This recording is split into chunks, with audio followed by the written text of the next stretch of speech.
ராமரை கற்பனை கதாபாத்திரம் என கூறி ராமர் கோவில் கட்டக்கூடாது என்று பேசியவர்களும் இப்போது ஜெய் சியாராம் மந்திரம் ஓதுவதாக பிரதமர் நரேந்திர மோடி கூறியுள்ளார்.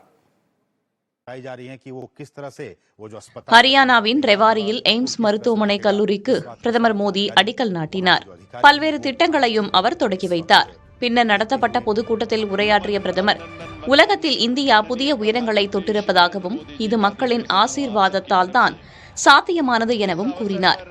தாம் ஒரு உறுதி அளித்ததாகவும் சட்டப்பிரிவு 370 நீக்கியதன் மூலம் தமது வாக்குறுதியை நிறைவேற்றியிருப்பதாகவும் பிரதமர் கூறினார். 2014ஆம் ஆண்டு நாடாளுமன்ற தேர்தலில் தாம் பிரதமர் வேட்பாளராக அறிவிக்கப்பட்ட பின் முதலில் கலந்து கொண்ட நிகழ்ச்சி ரெவாரியில்தான் என்று குறிப்பிட்ட பிரதமர் வேட்பாளர் என்ற முறையில் சில வாக்குறுதிகளை அளித்ததாக கூறினார். அயோத்தியில் பிரம்மாண்ட ராமர் கோவில் வேண்டும் என்று நாடு விரும்பியதாகவும் அந்த விருப்பம் நிறைவேற்றப்பட்டுள்ளதாகவும் தெரிவித்தார்.